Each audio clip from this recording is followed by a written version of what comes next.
Assalamualaikum warahmatullahi wabarakatuh. Di kisah kali ini ada sebuah lanjutan dari kisah yang sebelumnya, kisah yang berjudul Teror Pocong Ireng. Dan kali ini kita masuk untuk part yang kedua. Seperti apa kelanjutan kisah ini? Langsung saja, mari kita simak berikut ini. Terdapat 20 rumah warga yang sendalnya dibuang langsung oleh kiai itu. Katanya, sendal itu telah terjilat langsung oleh pocong ireng itu karena tidak memasang bambu kuning. Selama 1 bulan, jika tidak mendapat korban, si pelaku akan menampakkan diri, ucap kiai itu. Keesokan harinya, atas keberhasilan dan keteguhan hati dari keluarga Pak Subhan, Karyo sehat seperti biasanya. Kata dia, "Aku ditahan di suatu tempat, lalu dicambuk dan disuruh menjawab siapa pemilik rumah yang kaya raya. Aku hanya menjawab 3 saja, salah satunya Pak Suri." Semua tampak normal, namun masih dalam ranah waspada. Rumah Pak Subhan menjadi ramai semenjak kiai itu sering berkunjung ke rumahnya. Sudah hampir 1 bulan, dia belum muncul juga. "Han, maukah kamu saya beri tugas?" tanya kiai itu. "Siap Kiai," jawabnya. "Datangi rumah A Blok A, ciri-cirinya rumah bertingkat. Kamu hanya lewat saja, tidak usah menatap jendela sebelah kanan. Di situ kamarnya." Pak Subhan langsung menuju desa M yang bersebelahan dengan desa W. Dalam kunjungannya, dia teringat bahwa rumah itu hanya satu-satunya yang bertingkat. Tidak ada rumah lagi yang lebih mewah darinya. Pak Subhan ingat perkataan kiai itu. "Hanya lewat, jangan menatap jendela sebelah kanan, karena itu kamarnya." Desa itu sepi. Sedikit sekali aktivitas warganya. Warga di sana rata-rata pergi keluar daerah untuk bekerja di sana. Sedikit sekali yang memiliki sawah. Tak heran desa M ini tergolong miskin, dan pastinya warga sekitaran desa M akan melakukan apa saja agar bisa hidup. Salah satunya adalah pesugihan. Ketika mencari-cari rumah yang dituju, Pak Subhan melewati sebuah rumah mewah. Namun di dalamnya terdengar keributan luar biasa. Pak Subhan tidak mau menguping. Dia terus berjalan dan pura-pura tidak tahu. Dia hanya mendengar segelintir ucapan dari seorang laki-laki itu. "Kiai bangsat," ucap laki-laki yang berada di rumah tingkat itu. Pak Subhan segera berlari karena informasi ini sangat penting dan harus disampaikan. Keringat dingin kala itu mengucur sangat deras. Katanya, antara hidup dan mati mendengar ucapan laki-laki itu. Jika dia ketahuan karena mendengarkan sedikit dari ucapannya, bisa-bisa Pak Subhan akan diteror kembali. Karena desanya bersebelahan, 10 menit berlari pun sudah sampai.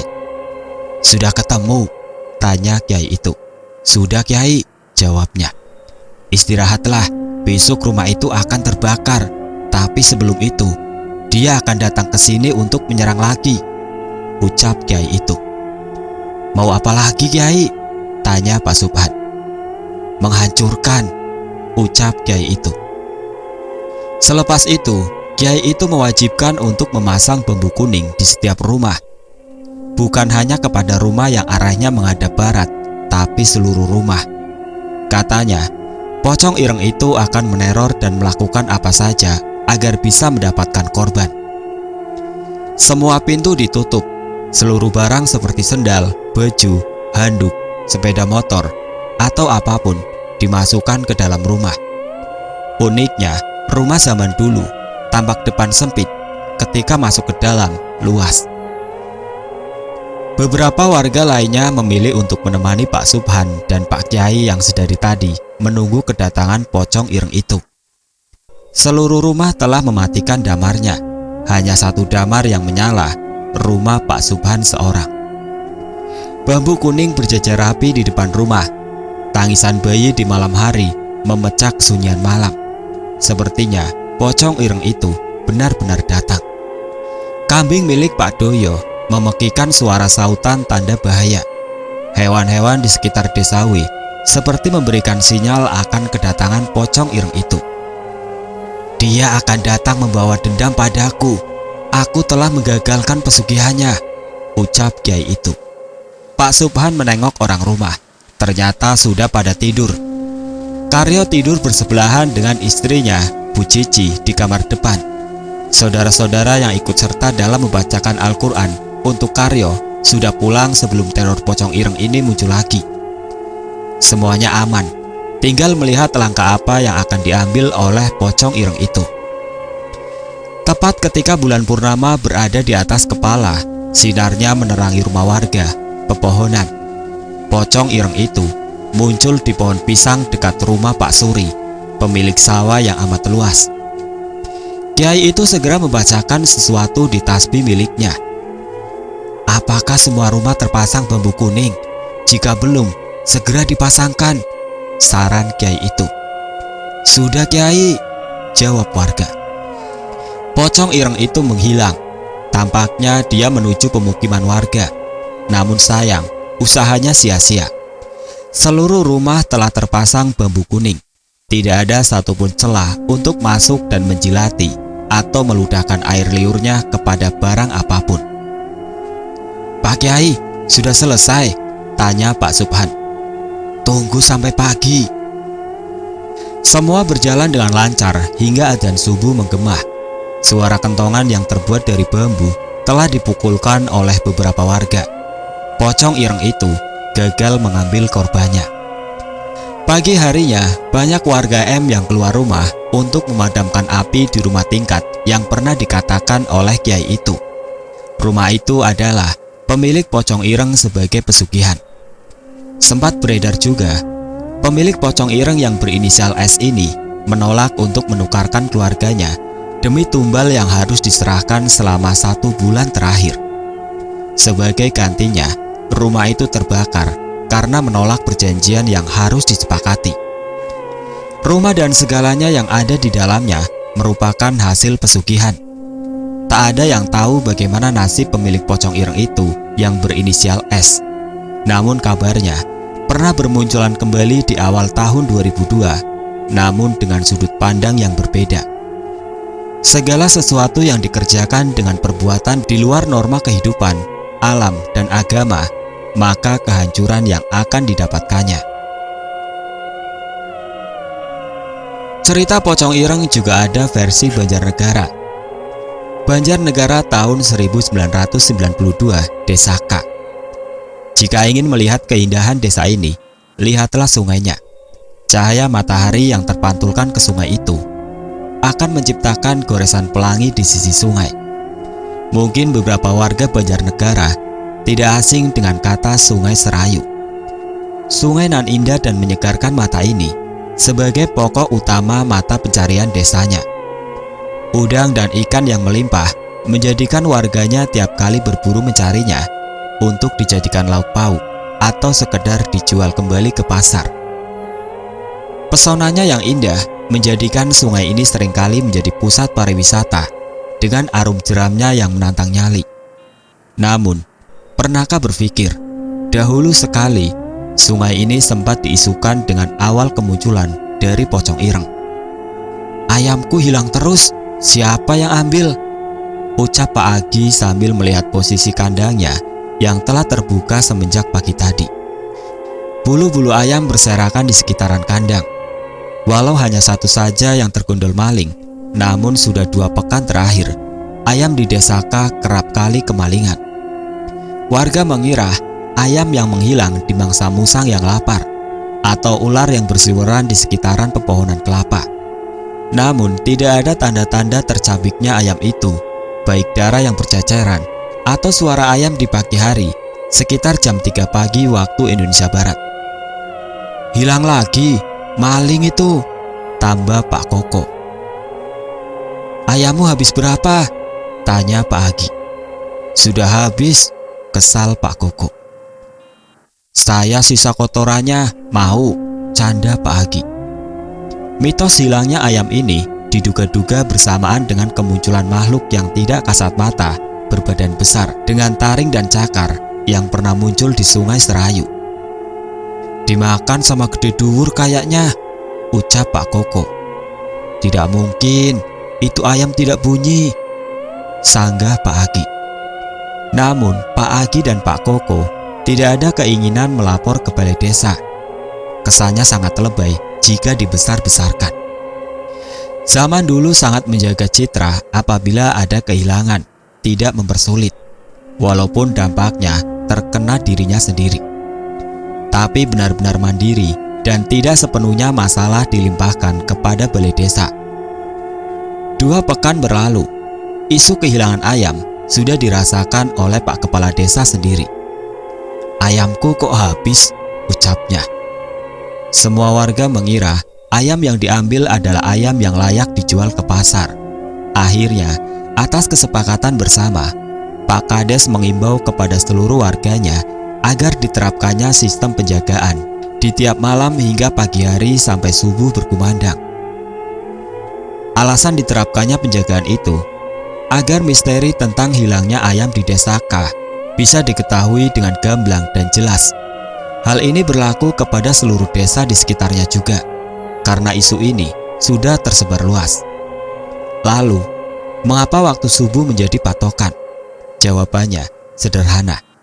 Jika yang mengambil ayam adalah sosok gede duhur yang pernah dimitoskan itu, maka tidak lama lagi pergerakannya dan mudah dibuatkan pagar gaib agar tidak pernah masuk lagi. Tapi, jika yang mengambil maling, pagar gaib pun percuma dibentuk. Maka dari itu, Pak Kades menerapkan penjagaan selama malam hingga subuh.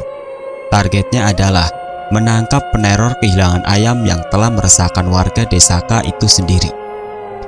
Hari pertama penjagaan, warga mendapati orang asing yang memasuki desa K dengan pakaian serba hitam. Orang itu membawa karung dan senter. Warga mengira orang itu adalah pencari sarang semut atau kelelawar di sekitar pepohonan. Namun, begitu ditelusuri, orang yang dicurigai itu menuju kandang ayam salah satu milik warga yang kebetulan ayamnya masih utuh selama 2 pekan terakhir.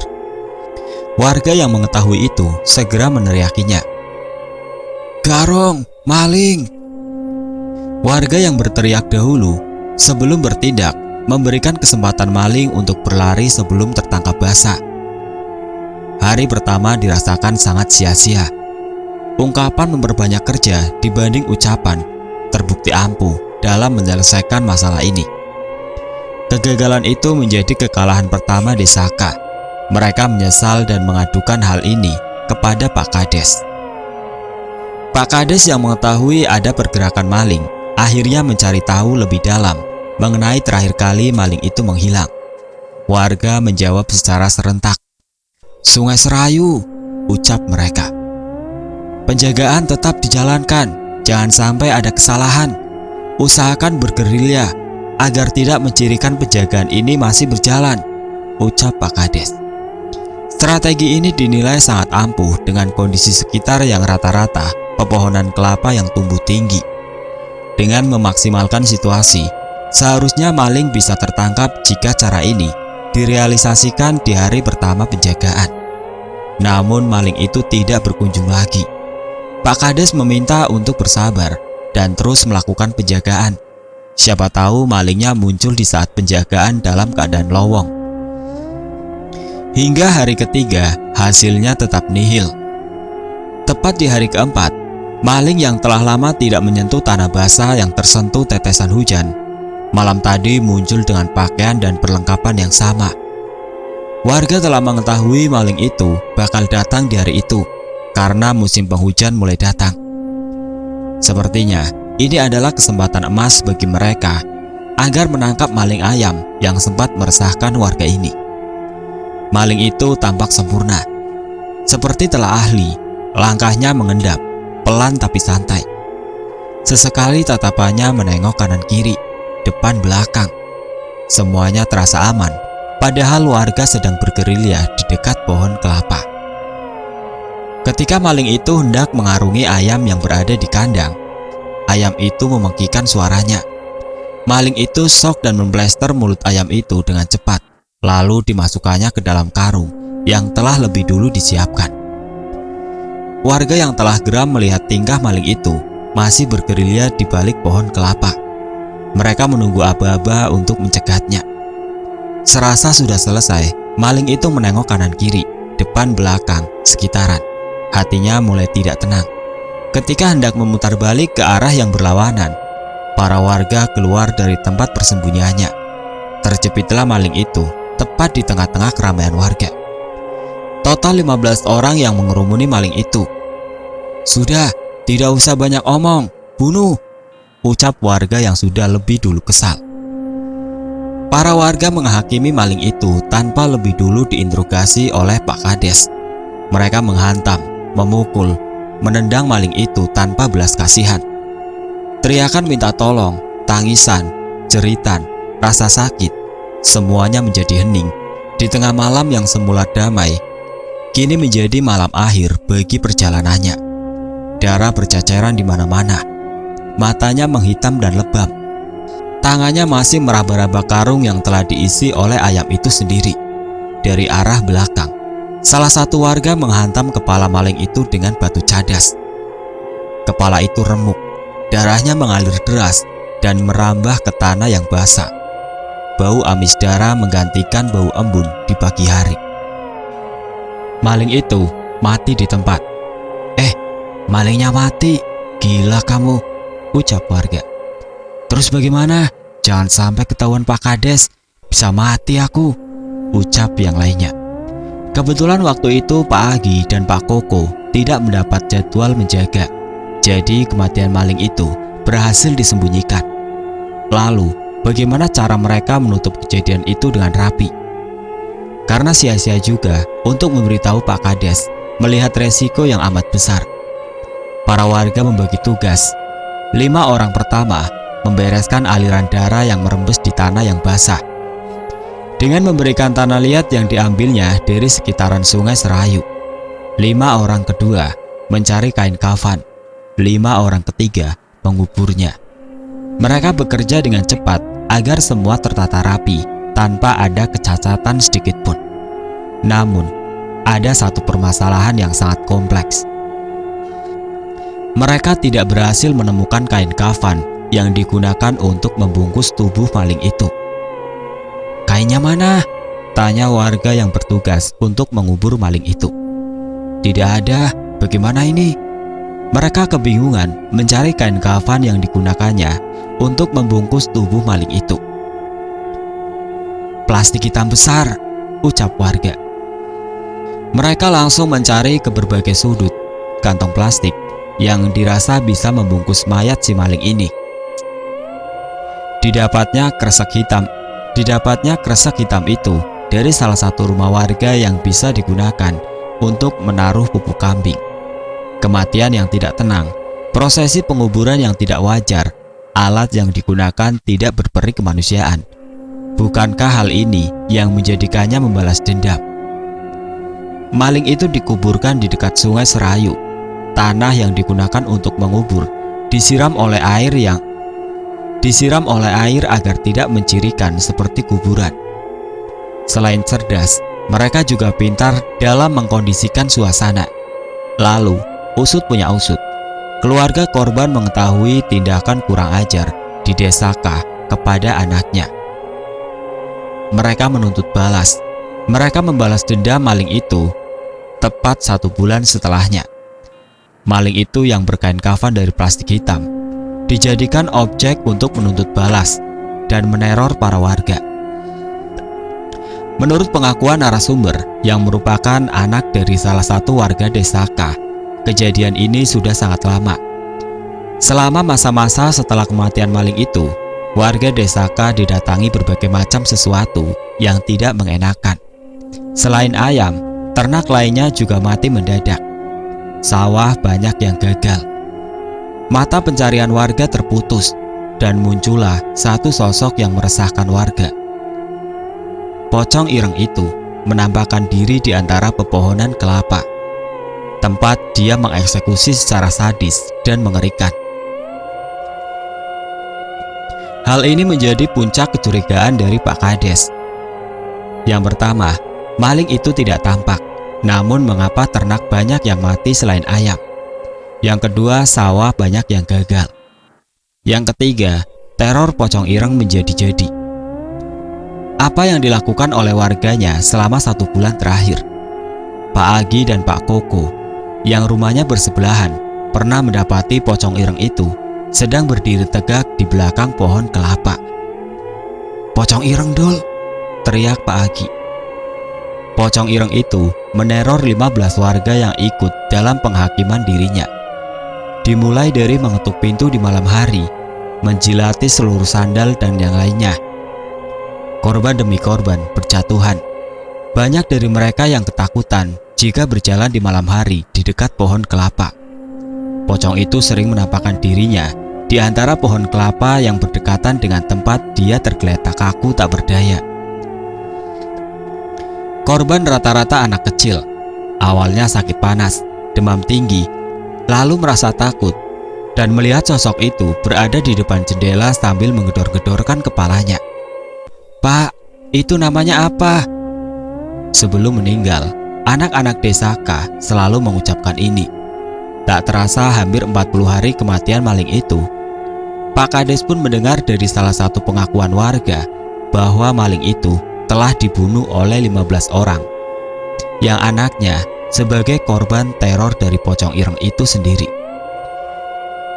Atas pengakuan warga yang membunuh maling itu secara keji, mereka segera menemui Pak Kades. "Kalian tahu kesalahan kalian apa?" tanya Pak Kades. Ke-15 orang itu hanya terdiam sambil menangis. Mereka menyesal. "Jangan bunuh tubuhnya, jangan siksa tubuhnya, jangan menghakimi," teriak Pak Kades. "Pak, lalu apa langkah yang akan diambil?"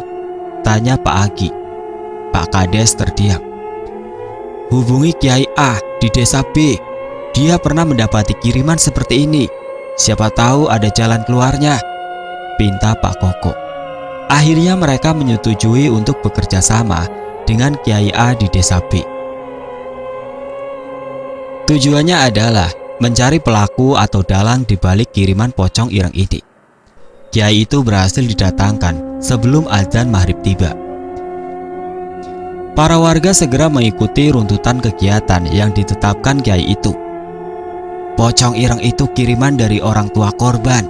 Tidak mudah untuk mengusirnya sebelum dendam itu terbalaskan," ucap Kiai itu. "Namun, kita bisa mencegahnya dengan memasang pagar gaib di setiap sisi desa ini. Tak mudah, namun semoga berhasil," tambahnya. Mereka sholat maghrib berjamaah dengan Kiai itu. Setelah itu, dilanjutkan membaca tahlil hingga waktu isya. Langkah terakhir adalah menancapkan pagar gaib berupa bambu kuning. Ukurannya seperti potongan pasak kemah, namun itu sangat berguna. Entah apa yang membedakan antara versi Pekalongan dan Banjarnegara ini. Sepertinya kemiripannya ada di cara mencegah pocong ireng itu masuk ke pemukiman warga. Sebanyak 150 disesuaikan dengan pelaku pengeroyokan, namun dengan kelipatan 10 per orang.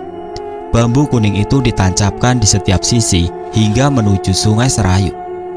Setelah usai, mereka menunggu aba-aba dari Kiai itu sendiri. "Pak Koko, nanti kalau pocong ireng itu datang, jangan ada yang bicara, biar aku saja yang bicara, paham?" ucap Kiai itu. "Siap Kiai," ucap Pak Koko. Pak Agi dan Pak Koko memerintahkan warga untuk diam.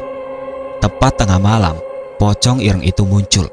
Namun dia tidak bisa memasuki pemukiman warga. Bisa dibilang, kemunculannya di perbatasan antara desa K dan desa sebelahnya. Awalnya Pak Kades, Pak Agi, juga Pak Koko tidak mempercayai sosok itu nyata atau tidaknya. Namun setelah dilihatnya secara langsung, pocong itu seperti meminta untuk dikuburkan secara layak. Dia melakukan hal itu untuk memberi makan keluarganya yang kesusahan karena harga padi yang melejit tinggi akibat permainan dari pemilik sawah dengan pemasaran yang dilakukannya. Betapa miris, mereka yang kaya tak pernah memandang miskin berorasi. Atas permintaan Kiai itu, digalinya makam pelaku maling ayam itu dan digantikannya dengan kain kafan.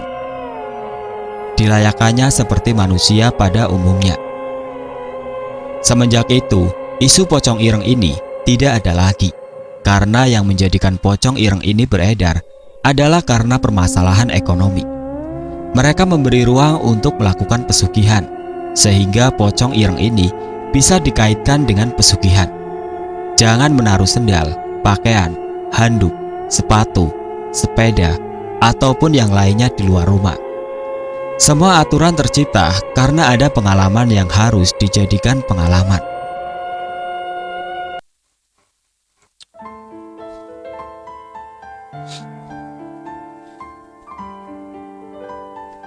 Dan seperti itulah akhir dari kisah yang berjudul Teror Pocong Ireng. Sekali lagi saya ingatkan, jangan lupa untuk subscribe channel ini dan nyalakan lonceng notifikasinya. Dan akhir kata, wassalamualaikum warahmatullahi wabarakatuh.